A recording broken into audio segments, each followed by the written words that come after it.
बिहारी बिहारिणी जो जयति श्री स्वामी हरिदासो विजयते तराम।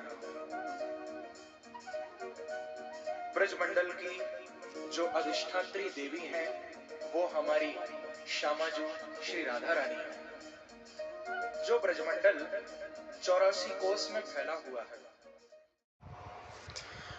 Bonjour à tous, je lance aujourd'hui la série Cataclysme. Donc c'est une série que je fais sur le kathak en rapport avec la série Rasa Bhava et les 3 vidéos sur la différence entre yoga et danse et de tout le travail qu'on a fait sur la compréhension du public, de la différence entre le public et l'audience. Donc avec lesquels je finis par parler d'une des différences majeures. Or, la création de stamina est aussi par définition des Maharaj l'ouverture ou la création du cœur des pieds dans la création artistique ou dans la manifestation artistique. Ça veut dire que dans l'expérience mystique, il y a en effet transfiguration de l'aura ou de l'énergie du corps, alors que lorsque la manifestation est artistique, il y a aussi le travail du cœur des pieds, donc le chakra du cœur qui est au sein des pieds. Et en fait, pour ceux qui ont déjà pratiqué le kathak, donc le kathak c'est une danse, il y a beaucoup de kathak, je vais parler du kathak suprême, le kathak classique. C'est une danse qui se fait maintenant, qui s'est fait vraiment beaucoup plus en Inde, voire Pakistan, de manière, on va dire, télévisuelle, etc., de grande audience, mais qui est beaucoup moins connue à notre époque en France et en Europe, alors qu'en fait, le kathak, c'est la danse, et quand je dis la danse, c'est au sens large, ça veut dire que ça contient de la philosophie, de la spiritualité, des rites, ça contient des méditations, donc c'est vraiment au sens large. C'est en fait, on va dire, la chose qui relie absolument tous les peuples de la Terre, et en commun, c'est qu'il y a eu un moment où ils ont dansé le kathak. Et donc quand on recherche sur des peuples comme les Vikings ou des peuples comme la Grèce antique, on retrouve plein d'images et de preuves comme quoi ils dansaient eux aussi le kathak. Mais les Maharaj, ou le Maharaj, donc la grande dame Maharaj, est quand même connu comme le descendant direct du kathak, et donc le peuple Maharaj comme les meilleurs kathakaris, ou on peut dire aussi les Cathars. Mais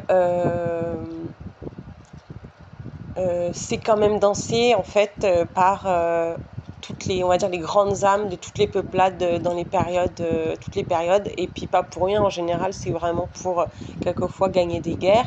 On se rend compte aussi que lorsque par exemple on entend quelquefois que des colons viennent civiliser des tribus d'une manière peu orthodoxe, généralement c'est assez censuré, et ça veut sûrement dire que des tribus ont demandé à pouvoir être éduquées en kathak, et donc du coup il y a très longtemps les tribus en Afrique par exemple, elles aussi ont appris à danser le kathak en plus des danses ancestrales qu'elles pratiquaient et qui pratiquent encore. Donc voilà, mais le kathak bien sûr a été mis en danger parce qu'il permet de réussir beaucoup de choses,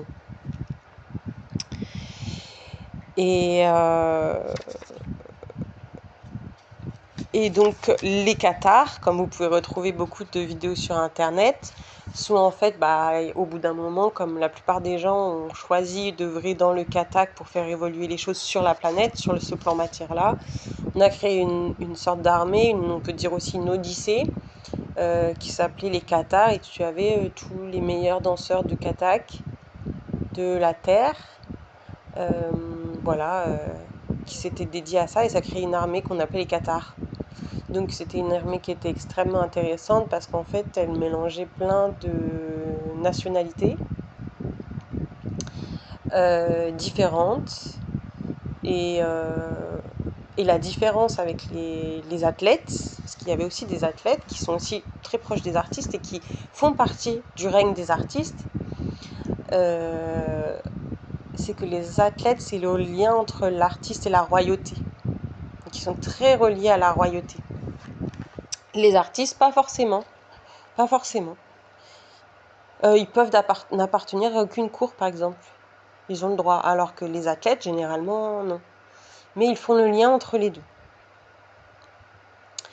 Donc aujourd'hui, on va parcourir, je pense, vraiment beaucoup de parts du Kathak. J'espère d'un point de vue qui n'a pas déjà été montré, mais je pense, puisque généralement, on entend du Kathak que c'est un art hindou,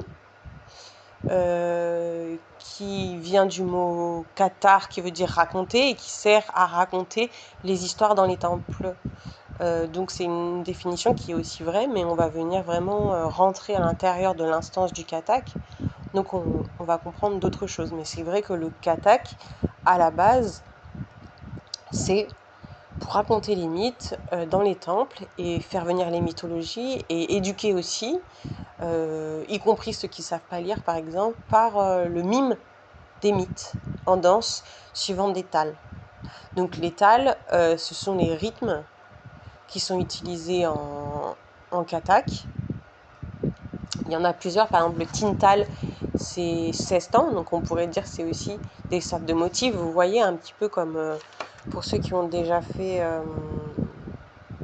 du point de croix, on a une espèce de maille fait en plastique et on vient tresser un peu de la laine dessus. En fonction des couleurs, on peut faire un dessin et après on peut en faire par exemple un tableau. Et ben, on va dire que le tal, c'est un peu la maille en plastique. Donc le tintal, il est en 16 temps, c'est des motifs aussi.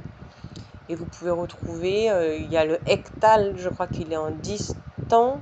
Il y a le japtal.